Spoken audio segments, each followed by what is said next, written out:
Now that my studio window has glass in it, I started painting the frame.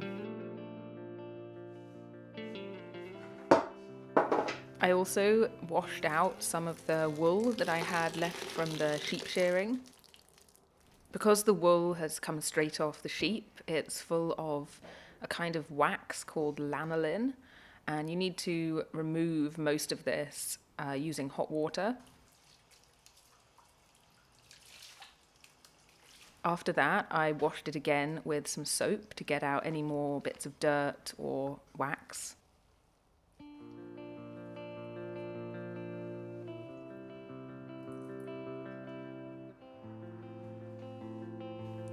After an undercoat, I put a coat of gloss paint onto the window frame just to keep it protected from the elements.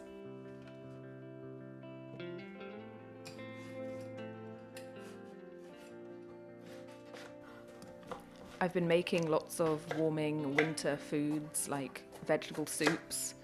I really like celeriac and parsnip mixed with ginger.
We had some snow, and one of the old tin sheds near my art studio on the farm actually collapsed. This is the wool that is dry that I washed. There's two lots that I did. The first one is from a Herdwick sheep, which is like a grey but a little more wiry wool. That's this one. And then this one, I can't remember which type this was from, but there were a couple of other breeds that were like dark brown, black like this. And this wool is actually a lot softer than this one. So I might leave this aside for now and just have a go with this softer stuff. So I'm pretty sure that this stuff I spun last year was the same wool as this, because this is quite soft and I could actually imagine knitting this into something quite comfortable to wear. So I'm going to spin some more of this, but also what I might do first is try and knit with this a little bit. At the moment this is just spun into like one twist, so I think to make it strong for knitting you need to have two of those strands of twists. So I'm probably going to unravel this and then just like wind it into a double length.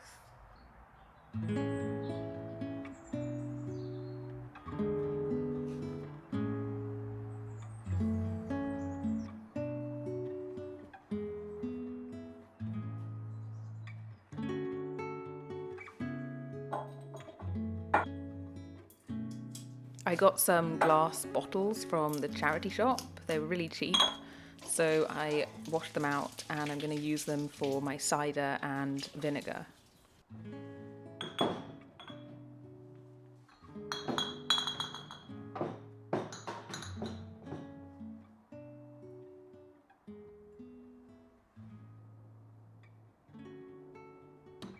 I bought a special siphon to decant the cider that I've made. I've been fermenting it with an airlock.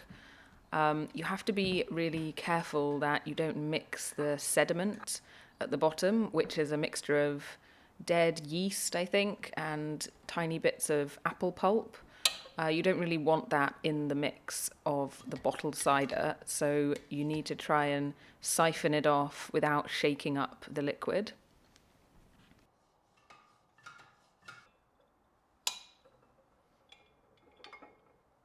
I hadn't really done this properly before and it was a bit fiddly. I'm not sure that it went perfectly well, but I'll just have to see what the results are like in a few weeks.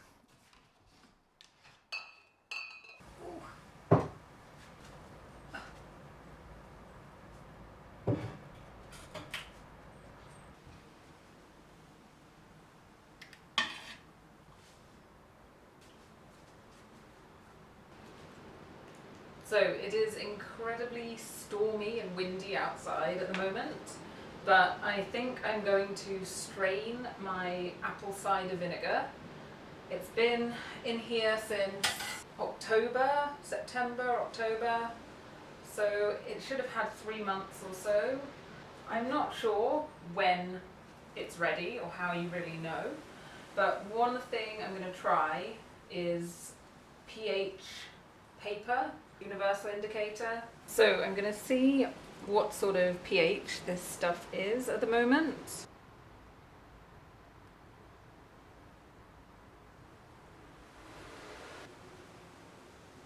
So for vinegar, I think you want a pH of 3 or maybe 4. So I think I'm going to say it's ready. First, I'm going to sieve it, I think, to get the big chunks out.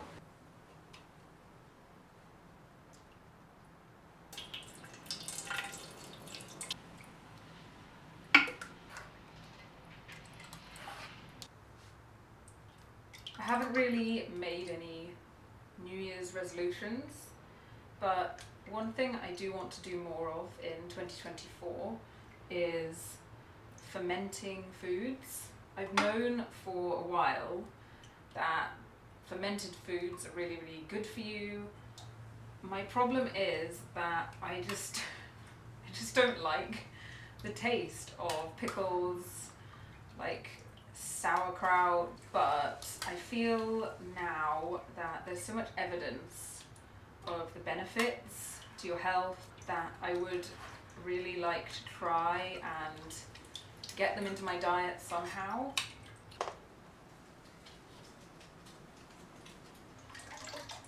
Actually, if anyone has any recommendations for fermented foods for beginners or fermented foods for people who don't like fermented foods, then please let me know. Or if anyone knows any like nice, easy beginner recipes. I feel like the hardest thing actually with making these kinds of foods is just knowing what it's supposed to look like at what stage, like if it's going right, if it's going wrong, when it's done. It all just seems quite hard to know if you've never done it before. I have to say that now I am straining out this vinegar, I am noticing it's got quite a sweet sort of apple juicy smell. I don't know if that means that there's still some unfermented sugar in there. So I'm wondering if it actually needs a bit longer.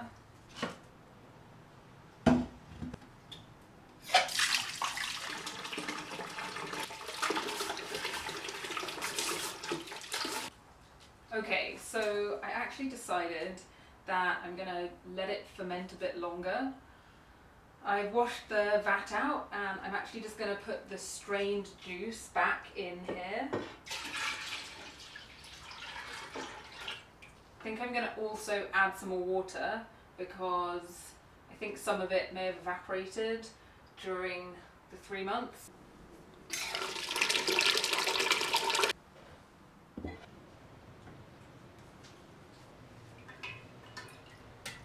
What is really interesting actually is that this batch from a different jar has a very strong smell of alcohol, and this makes me wonder that maybe it's not ready because from what I understand, when you're making apple cider vinegar, the process is that first yeast turns the sugar in the juice into alcohol, and then after that there's a kind of bacteria that eats the alcohol and produces acid, making it into an acidic vinegar.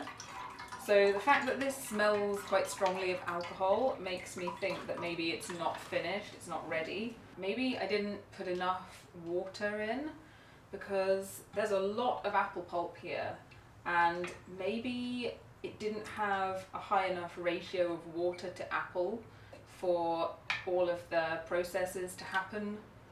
It's all just experience. So I'm just trying out a little sample of knitting with this wool, and it's really nice actually. It's very soft. Yeah, I really like it. So I'm going to knit a little bit more and see what it looks like.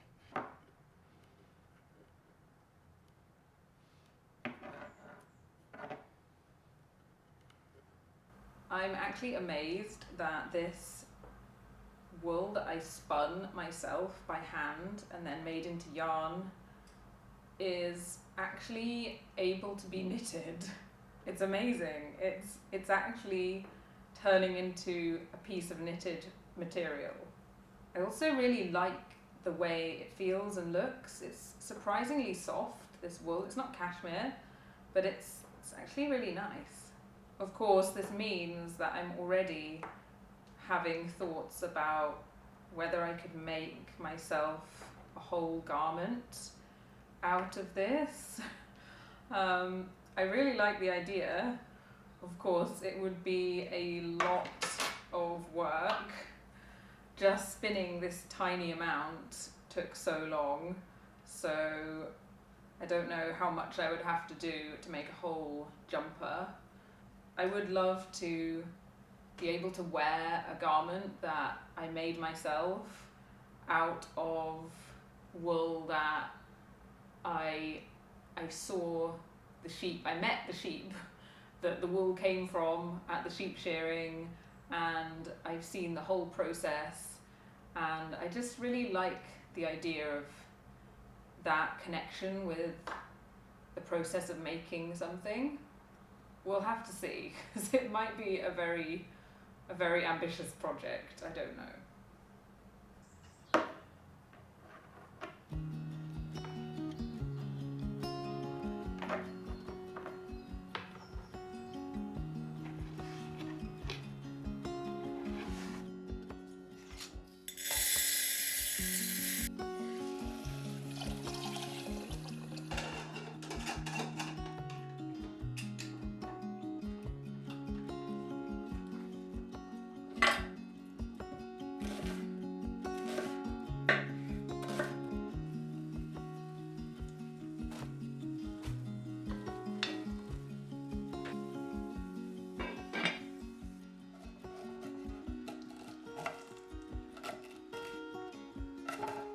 This isn't carrot, this is actually fresh turmeric root, and that's why I'm cutting it on a piece of paper, because it's so brightly orange that it can actually stain things like chopping boards. I know, because I've made this mistake before.